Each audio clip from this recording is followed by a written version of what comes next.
Inicia el tercer año de gobierno del presidente Gustavo Petro y a esta hora seguidores del pacto histórico, seguidores del gobierno actual se reúnen en Neiva. Están ubicados bajo el puente del Tizón o puente de la Resistencia, como se ha llamado por diferentes sectores políticos.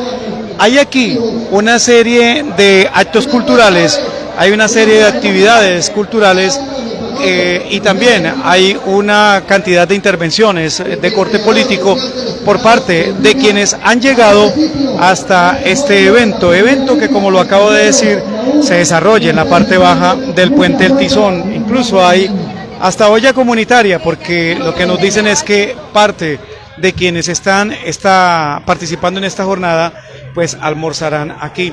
Cordial saludo. ¿Por qué está en este evento hoy del presidente Gustavo Petro aquí bajo el día de hoy estamos celebrando el 7 de agosto, que es una fecha conmemorativa. Igualmente estamos conmemorando 2 años del gobierno del doctor Gustavo Petro, un gobierno que nos ha traído cambios significativos para los trabajadores, para la gente más desfavorecida, y estamos también aquí apoyando las reformas que se van a volver a presentar, las cuales la ultraderecha del Congreso no quiere aprobar y se necesitan en este país para el bien de todos los colombianos y de los más desfavorecidos de este país. Vale, gracias. Cordial saludo. ¿Por qué está en esta actividad?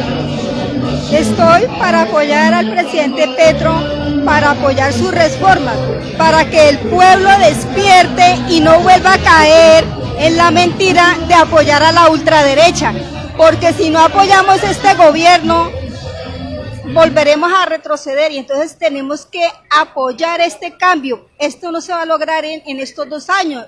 Necesitamos que el presidente Petro continúe para que se den todas las reformas para que favorezcan a los más pobres y necesitados de Colombia. Entonces yo les pido y los convoco para que apoyemos masivamente a nuestro presidente, para que no desfallemos y que no volvamos a cometer el error de apoyar la ultraderecha, porque la ultraderecha quiere desbaratar lo que Petro está haciendo y le está diciendo mentiras al pueblo. Entonces que el pueblo despierte y se dé cuenta de su mentira, y que tenemos que seguir en el cambio, que hay que seguir de aquí para allá. Esto no se va a arreglar en 4, en 6, no, esto se va a arreglar en 10 o en 20 años, así como la ultraderecha llevó 30 años en el poder. Petro y su gobierno necesita continuar en la misma línea para que este pueblo salga adelante apoyando a los pobres, a los más necesitados. Los ricos ya tienen lo que ellos tienen. Si los ricos no quieren vivir acá, entonces que se vayan de Colombia, pero que apoyen al pueblo, porque ellos siempre quieren más y más y más, nunca se van a llenar. Entonces no, el pueblo, las mujeres, los jóvenes tienen que despertar para que apoyemos a Colombia, para Colombia y por Colombia. Gracias por la opinión. Nica Cuellar, líder en este... ¿Su motivo en este evento? 2 años de gobierno, empieza el tercer año del presidente Gustavo Petro. ¿Qué análisis tiene? Pues respaldar el gobierno de nuestro presidente, desearle que su gestión siga avanzando y que se logren los resultados que los territorios esperan. ¿Qué se ha ganado y qué se ha perdido en esta gobierno? ¿Qué se ha ganado?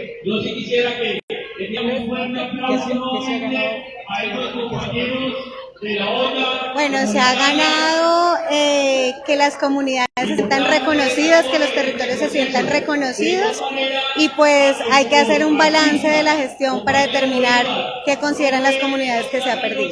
Desde el ángulo, por ejemplo, de Electrovila, ¿qué se ha ganado para la gente o qué se ha perdido para la gente? Una de las principales banderas para el gobierno del presidente Gustavo Petro, que es la transición energética, se está incursionando en este nuevo modelo de negocio. Adicional a eso, pues esa búsqueda de una tarifa justa para nuestros usuarios, y además una modificación de la ley de servicios públicos que consideramos es importante. ¿Qué va, por ejemplo, lo de la tarifa justa? Se está avanzando. Primero, pues es necesario que estén nombrados los comisionados de la CREA. se está avanzando en estos nombramientos para así poder hacer los análisis respectivos y poder determinar de los componentes de la tarifa cuáles podrían impactarse para que realmente haya una disminución en la tarifa. ¿Podríamos los huilenses a futuro decir que el recibo de energía nos va a bajar si la CRE se sienta y hace un acto de conciencia y hace ajustes para que sea más justo el precio? Debe haber voluntad política, debe haber un respaldo del Congreso de la República para que esa tarifa justa se pueda lograr. Ahora, Neiva y el Huila, con este cielo azul y con este sol, ¿qué va a pasar con la generación energética? La transición energética y la diversificación de la matriz energética es mucho más amplia que el sol. No, lo digo por lo de las granjas solares. Sí, no solo depende de granjas solares, entonces hay muchos modelos en los que se están incursionando. Como empresa estamos analizando varias propuestas que hemos recibido y se van a hacer algunos pilotos para poder avanzar en esa transición que buscamos para el departamento. ¿Cuáles podría decir Electrohuila? Me voy a inclinar. Pues lo que está de moda son los paneles solares, pero estamos incluso revisando un tema de energía hidrocinética con unos tornillos de pequeñas microcentrales. Esto se tendrá que evaluar y pues considerar el impacto ambiental, económico y realmente la generación que nos podrían dar estos modelos que están. Hoy es agosto de 2024, ¿cuándo podría empezar o echarse a andar esa propuesta? Pues estamos trabajando en el plan estratégico de la compañía, dándole una dirección distinta a Electrohuila, ampliando su oferta de negocio para nuestros usuarios y dentro de esa planeación estratégica estamos incursionando en el tema de transición energética, que es un tema que todo el mundo habla, pero que realmente estamos esperando una normativa un poco más clara que nos permita la aplicación de estos modelos. ¿Fechas? No, todavía no hay fechas, o sea, estamos trabajando en eso, seguramente esperamos sea muy pronto y sea de impacto positivo para la generación en nuestro departamento, para Electrohuila y por supuesto para los huilenses. Por último, ¿alcanza el gobierno del presidente Gustavo Petro a buscar una tarifa? ¿Alcanza el gobierno del presidente Gustavo Petro a buscar una tarifa más justa en pago de energía para los huilenses? Bueno, el modelo de este negocio, el sector, la regulación, no sé si lo tengan claro, pero la tarifa es completamente regulada. La comisión de regulación es quien nos determina qué, cuánto y cómo lo cobramos. Y esto solo se logra si hay modificación de esa normativa. Eso se puede hacer a través de la CRE, pero deben estar las facultades para que ellos los hagan y por supuesto que haya un apoyo real del gobierno, el modelo del gobierno y del Congreso. El modelo que actualmente estamos aplicando pues es un modelo completamente lesivo para las comercializadoras y para los usuarios, porque definitivamente es un modelo que está desarrollado para las grandes empresas. ¿Ganan los grandes y pierden los pequeños? Es un modelo que beneficia más a los generadores. Gerente de Electrohuila, Nica Cuellar, gracias. Chao. Bien, en vivo para ustedes estamos contándoles que se reúnen los seguidores del Pacto Histórico, el congresista está entre este grupo y se reúnen los seguidores del Pacto Histórico al inicio del tercer año de gobierno del presidente Gustavo Petro. Mientras la profe Leila se desocupa y se come el helado, le pregunto al concejal, voy con la profe y luego voy con el concejal. Le cedemos el puesto y ya, concejal. Cierto. Profe, cordial saludo. Acá al frente.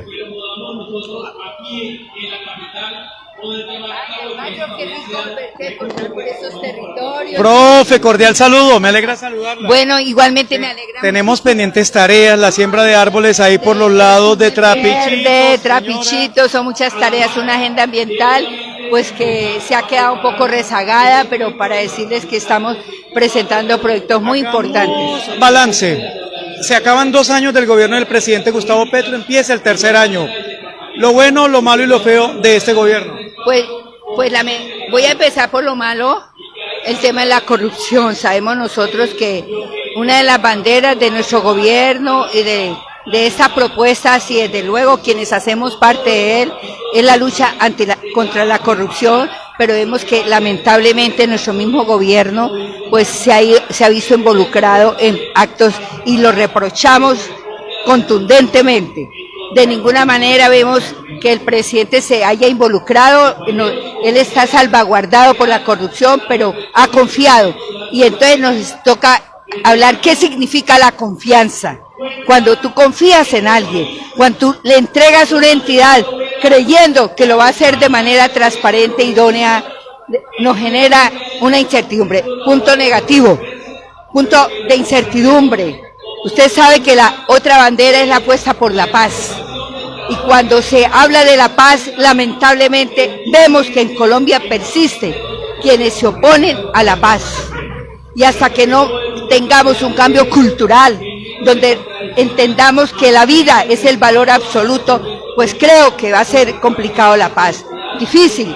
Nuestro departamento del Huila se ha visto asociado por asesinatos, acabamos de recibir esa mala noticia, se le cega la vida a un maestro, a un luchador de la paz.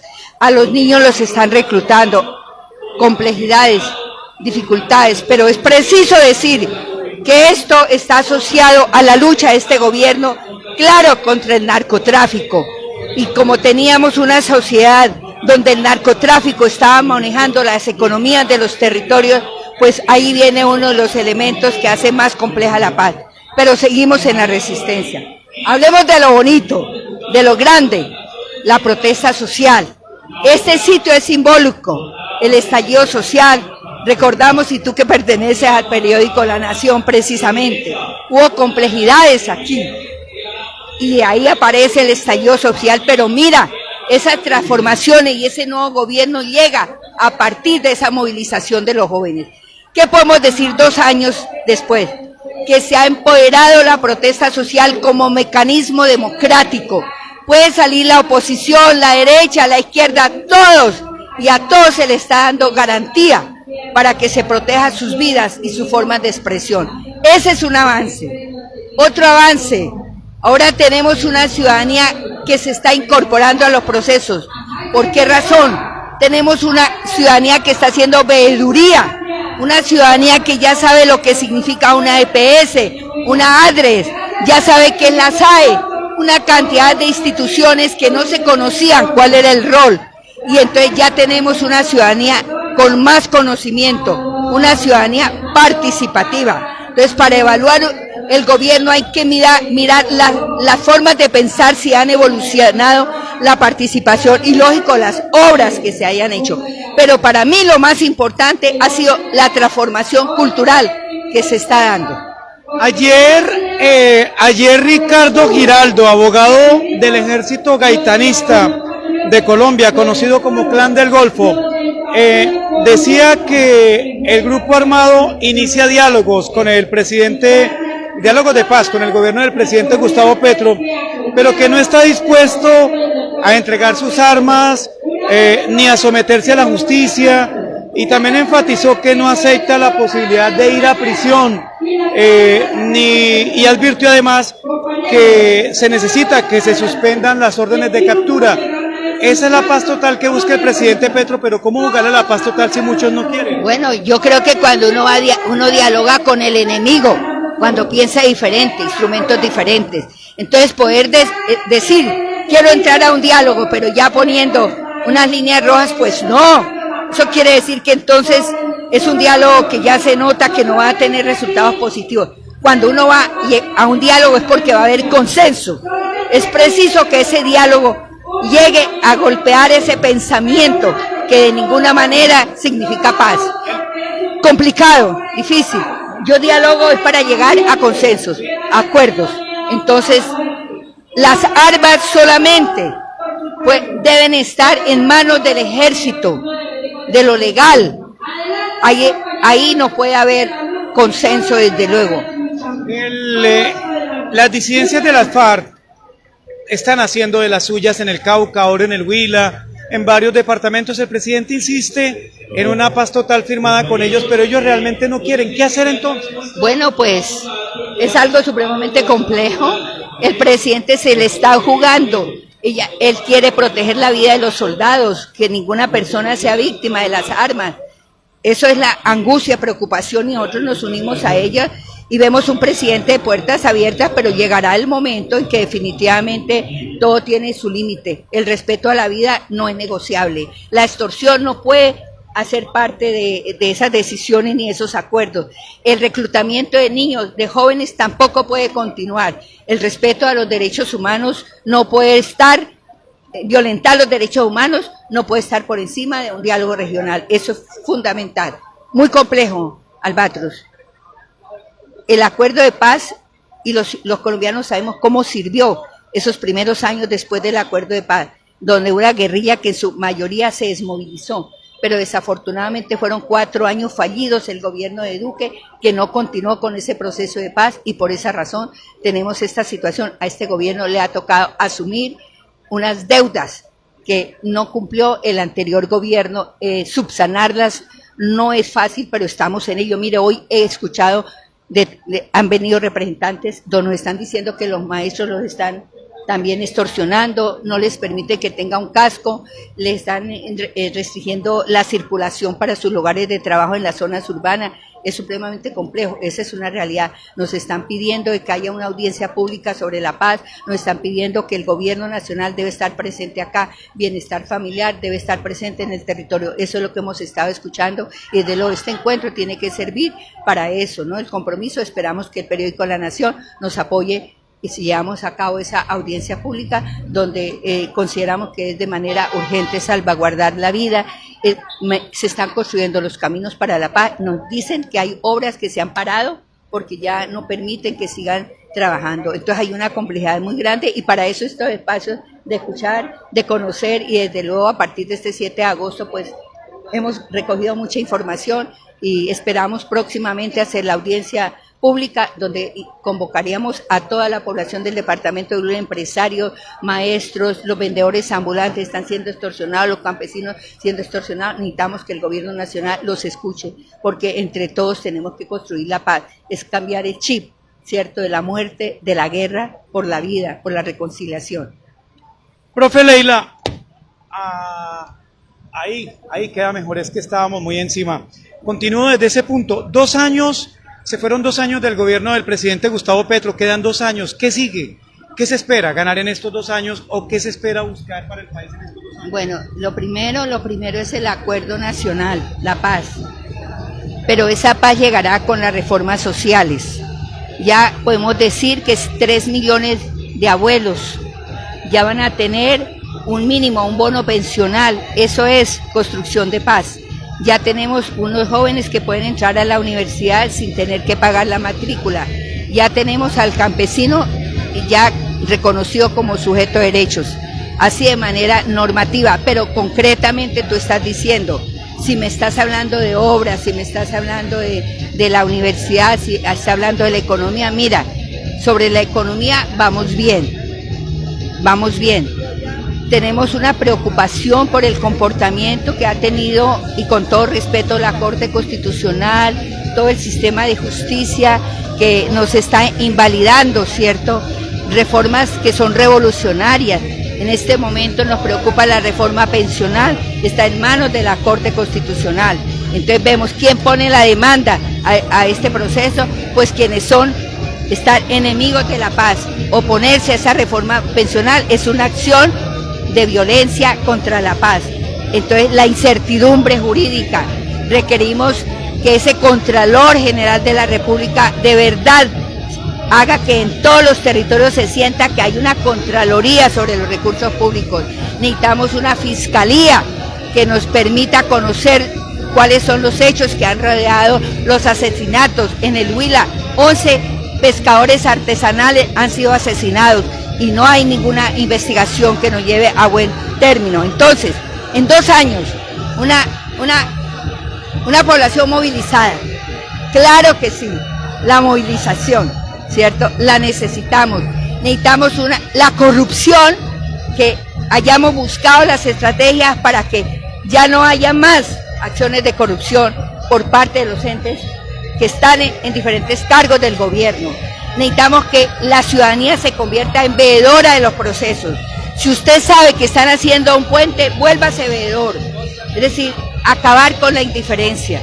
Yo creo que donde tengamos unos colombianos empoderados en esto, y desde luego la reforma a la salud, la reforma laboral es fundamental. ¿Pasarán en estos 2 años las reformas? ¿Seguirán en ese proceso de tire y afloje? Bueno, Cambio Radical ha presentado una reforma a la salud también, pero pues el reto del gobierno es que pase. ¿Al pacto histórico le gusta la reforma a la salud que ha presentado Cambio Radical o no? No, hasta el momento no se ha discutido porque estamos... ¿Pero conocen detalles? Hay detalles que no los conocemos, no se nos ha dado público conocimiento, no, pero pues ya sabemos nosotros que ellos se opusieron a la reforma porque era acabar con el mercantilismo, ¿cierto? Entonces, pues estamos a puertas de eso. Como Congreso tenemos que estar unidos, rodeando a nuestro presidente, que se demuestre que se combate la corrupción, que la Fiscalía actúe de manera imparcial y que se castigue a quienes de verdad merecen ser castigados y se liberen a quienes han sido denunciados y se les ha quitado, como pasó con nuestro superintendente, que se le negó por 12 años el uso de ser parte del Estado, superintendente Guillermo Pérez. Entonces necesitamos una justicia equilibrada y honesta. En 2 años, Albatros, necesitamos que en el Huila podamos tener esa bandera blanca enarbolada. Yo creo que eso es lo más importante, que podamos caminar por todos los territorios del departamento del Huila con tranquilidad, con serenidad. Eso es el proceso fundamental. Profe Leila, gracias. ¿Me iba a decir algo más? No, agradecemos mucho a Albatros, como siempre. Quiero parar un momento, es que usted dijo algo que me pareció delicado. Profesores que ni siquiera pueden moverse en sus territorios, ¿cuáles son en sí las denuncias? Las denuncias es que en este momento están llegando mensajes a instituciones rurales, a las directoras de las instituciones rurales, donde le están diciendo que los profesores tienen que cumplir con unos requisitos. Por ejemplo, en la moto no pueden portar el casco, algo así, cuando esto es algo de la protección de la vida. ¿Cómo? Hasta allá estamos llegando, ¿cierto? Donde se está carnetizando, donde los padres de familia tienen temor de enviar los niños a estudiar. Entonces, toda esta es una situación supremamente compleja y ya va a haber una alerta. Acabo de hablar con un grupo de maestros y ya van a lanzar una alerta como magisterio ante el gobierno nacional por la situación que están viviendo maestros y maestras. Esto nunca se había dado en los anteriores conflictos armados. Se están extorsionando y se le están poniendo condiciones para poder llegar a sus territorios. Entonces, ¿cómo educar? Entonces, y además a los niños les están ofreciendo, los padres de familia se acercan a los colegios a expresarle la angustia porque a sus niños les están enviando un mensaje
A esta hora, Humberto Perdomo, concejal de Neiva y integrante del Pacto Histórico. Humberto, ¿qué ha perdido y qué ha ganado el presidente Petro en estos 2 años?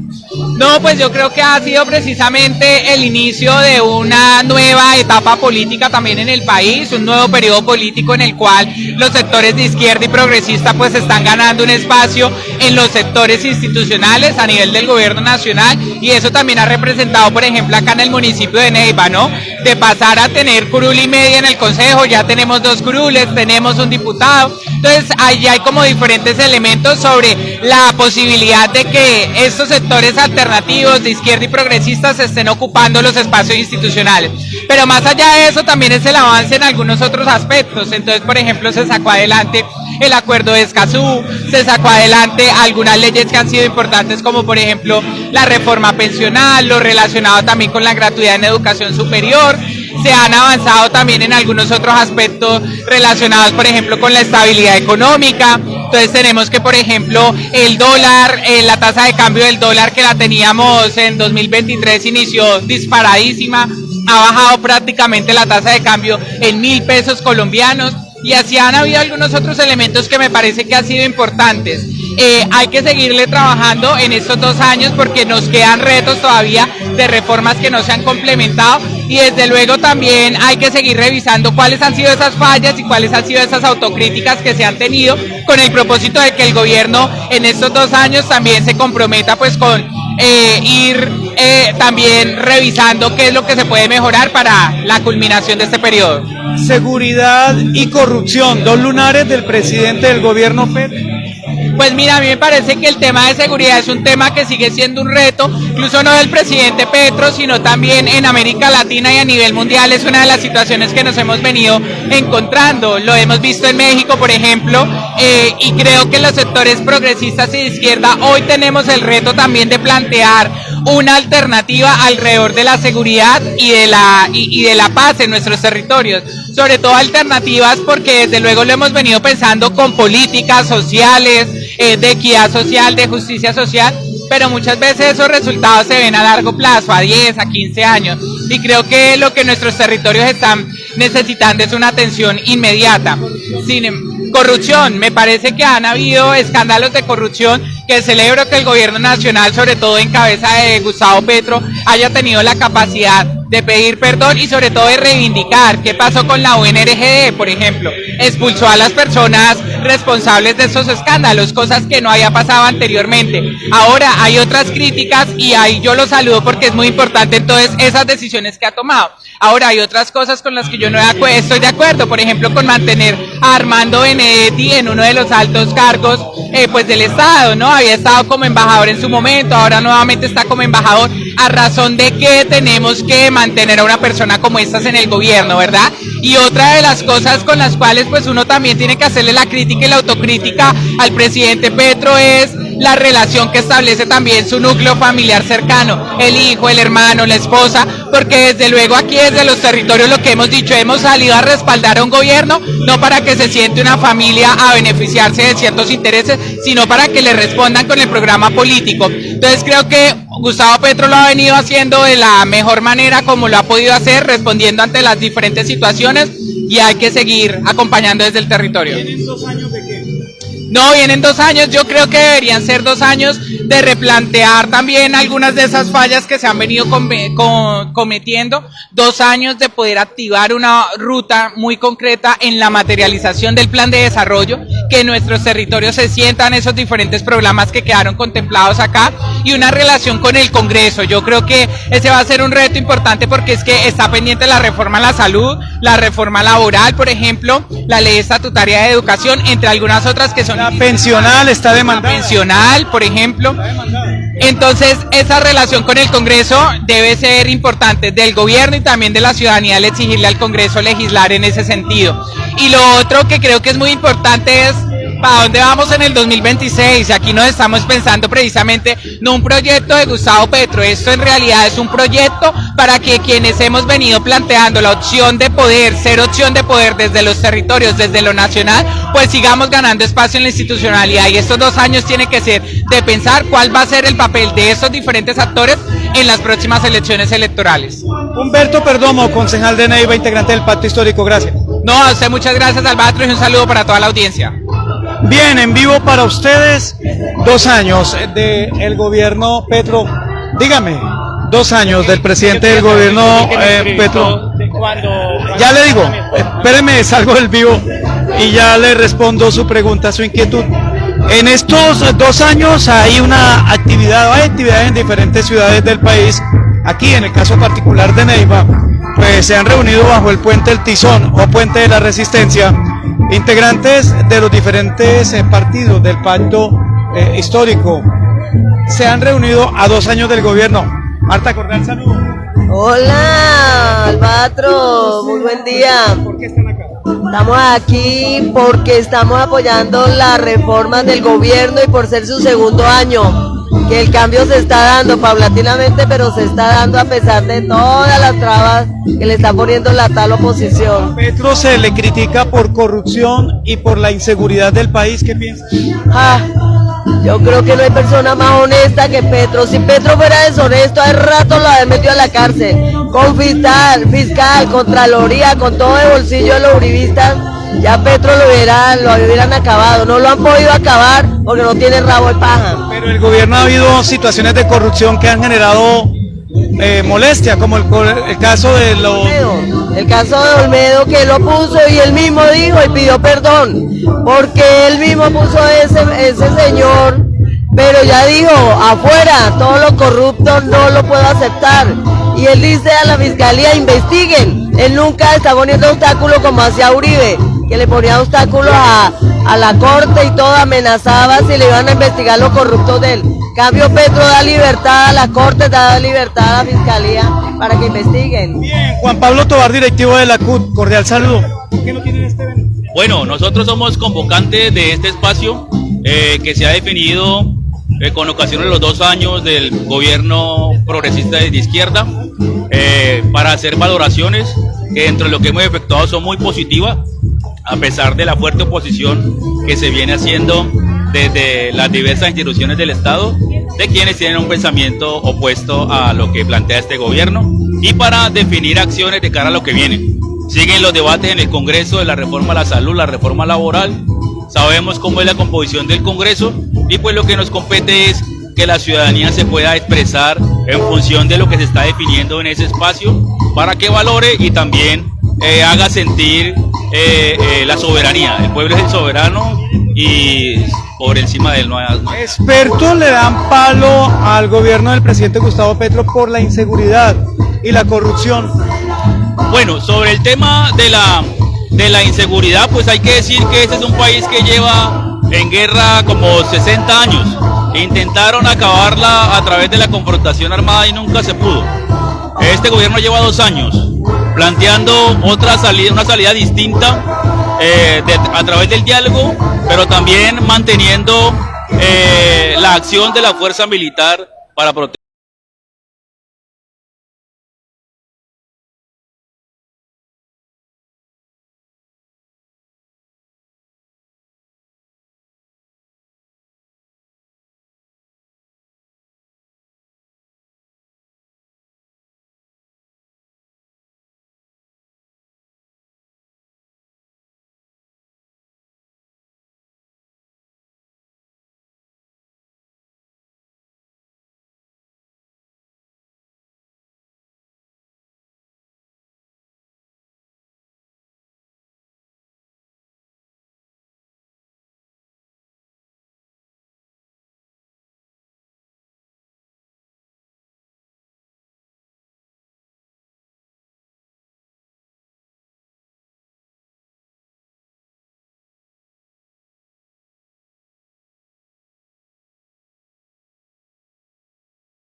Que muy amablemente los amigos de la olla comunitaria lograron realizar para nosotros. Muchas gracias por estar acá y por difundir esta olla comunitaria. Es para todos. La fila. Bien, nuestros seguidores, gracias. Somos Facebook Periódico La Nación, somos YouTube La Nación Digital, Prensa La Nación en Instagram, Prensa La Nación, antes Twitter, antes Twitter. Recuerde que hemos creado una nueva página que se llama La Nación Digital. En Facebook los invitamos a darle me gusta, a darle seguir a La Nación Digital.